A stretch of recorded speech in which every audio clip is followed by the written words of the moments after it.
Hey guys, welcome to Boxing Squared for boxing news and views from around the internet. I've been chasing Hennessy Sports all week on a number of important questions related to the Joseph Parker vs Hughie Fury fight. So I'll cover my pursuit of them in this video, but also what its inability and unwillingness to front possibly means, whether that's good enough, and ask the question, why isn't the media in general asking the hard questions boxing fans want answered? Stay tuned, buckle in, let's go. So context is key with this one. Let's rip through it and the background really quickly. At the end of last week, the undercard for the Joseph Parker Hughie Fury fight, that was announced. I did a video on it, see on screen here, and the word that I used to describe it was underwhelming. And that was probably fair. More than fair. I stand by that. As has been pointed out by myself and countless others on boxing channels, they've stacked a heavyweight title fight with lighter weight guys most people have barely or never heard of. The undercard details, so they were released at the same time as rumours were swirling around the internet about poor ticket sales and a general lack of interest in the fight. Some channels had even started covering it and saying the fight was flopping. So I decided I'll try and insert some facts into the situation, get some comment, and I approached Hennessy Sports, which is running the promotion in the UK. I also approached Duco Events, Parker's promoter, simultaneously, with similar questions, but by no means as many or to the same level of detail as those I put to Hennessy. So Duco, and this is, good on Duco, it was back to me within 12 hours. So I put across their position in this video, which is up on screen now, and they were unequivocal, saying the rumours of the fight flopping was fake news, and that ticket sales were just one stream of revenue. So again, good on Duco, they fronted, but that's what it should be doing. That's its job, right? So Hennessy, meanwhile, nothing after a day. Then after deathly silence for 2 days, I was like, well, what's going on here? I'll email them back, see on screen, to when could I expect a response? After all, we as fans, we need a few answers to some questions so we can separate fact from fiction. Surely Hennessy would want to clear up a few things, right? Like how many tickets have been sold? How many are on sale? Is part of the venue closed off? And if so, why? What are the broadcast details? And also, please explain this pedestrian undercard. So then I actually saw Hennessy Sports was pretty active on Twitter, so I thought, well, I'm going to hit them up there. Surely they'll respond. No response. So then, by now, after 3 days, I decided, well, I'll email again. I want to get their side of the story, want to get some answers to these questions. But nothing happened. So cheekily, I thought, well, I'm going to tweet Eddie Hearn for his thoughts on the card. As a boxing fan, he might be able to throw something into the equation here. Even had Hennessy Sports in there as well. Unfortunately, no bites from Eddie. It would have been quite funny if it had come back. Probably some sort of code thing where he didn't want to sort of slate another promoter's fight card. Understandable. Then 4 days go by, and now it's 5. I think I've given Hennessy Sports ample time to answer some pretty straightforward and pertinent questions. Clearly, they've decided there's no need to get back to me, and by extension, you. So it's time to go in on them a little bit. The demonstrable lack of professionalism from this promotional company, Hennessy Sports, has been really surprising and disappointing. The fact Duco Events, Parker's promoter, got back to me within about 12 hours or so, that just makes Hennessy look even worse. If you don't want to comment, that's fine. But say that. Acknowledge the email. Acknowledge the tweet. Do something. Then we can move on. Blanking a request for comment, it's a douche move. Whether Hennessy like it or not, boxing channels on YouTube provide fans perspectives the mainstream media often do not. And I'll come to this point in a minute. And in the past couple of years, the number of boxing channels on YouTube has exploded. While it may not be traditional media, it is part of the social media realm, and those doing videos are broadcasting their views. Look at the way Eddie Hearn uses IFL TV as a mouthpiece for getting his stuff out. Others do it too very deftly. YouTube can be a powerful medium and an influencer of views. So that segues nicely into my point about mainstream media. There's a reason boxing fans are consuming more and more boxing news and views from YouTube. Those running boxing channels largely say what they want without fear or favor. So for me, I jot down some thoughts, think about it, then I record, edit, and post. For you, the viewer, you can take it or leave it. There is no structure over the top of me worried about what I say or how I say it.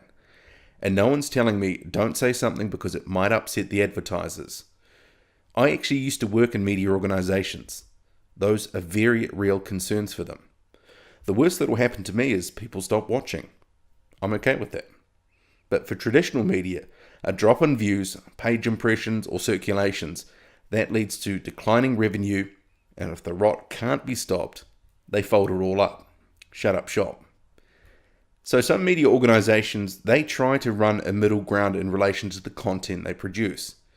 They want to keep their contributors happy. They want to keep the audience happy. And they certainly don't want to piss off any advertisers. After all, they are the ones paying the bills. This middle ground, it leads to an environment where the hard questions are often not asked, because there might be a consequence to asking them.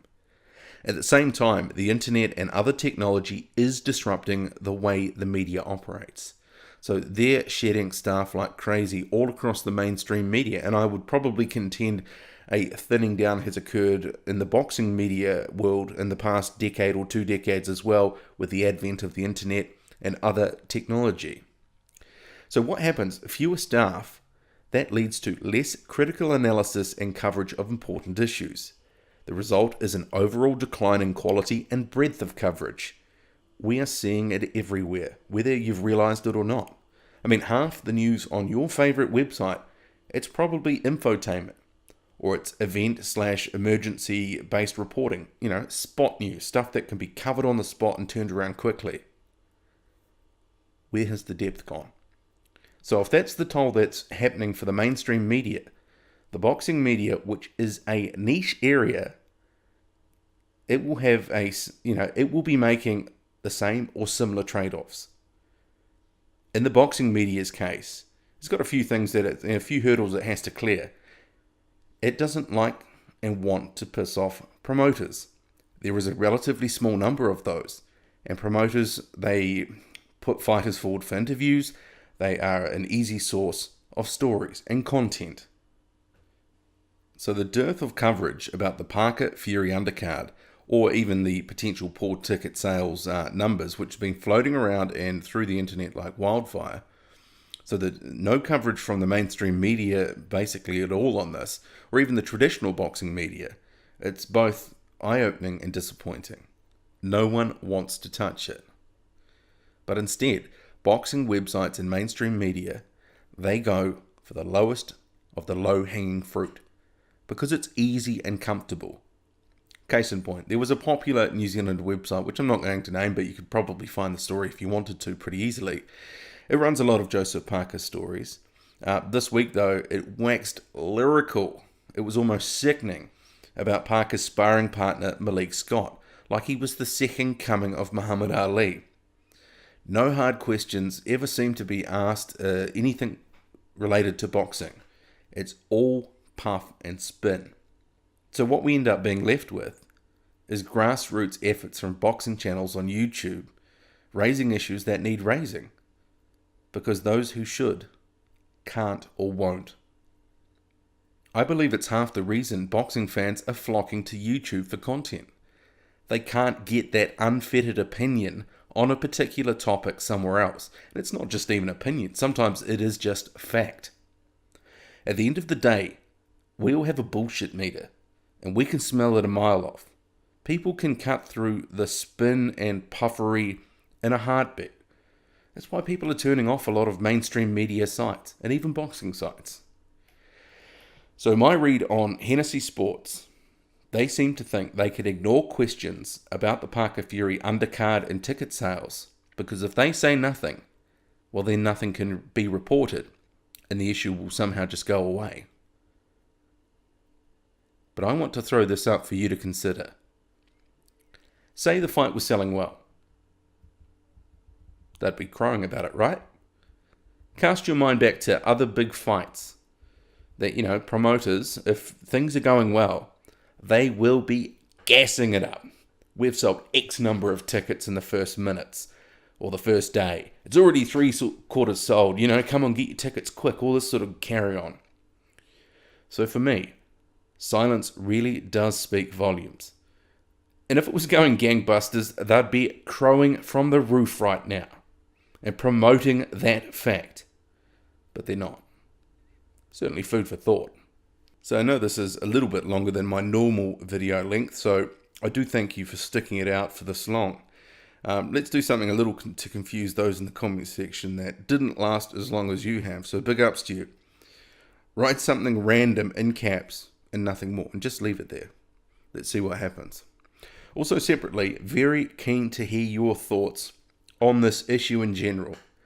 So, I guess I've sort of broadened this out to not just this fight, but I think there is a real issue here where, when websites are just basically publishing a press release, that is not journalism, it's not reporting, it's just ridiculous.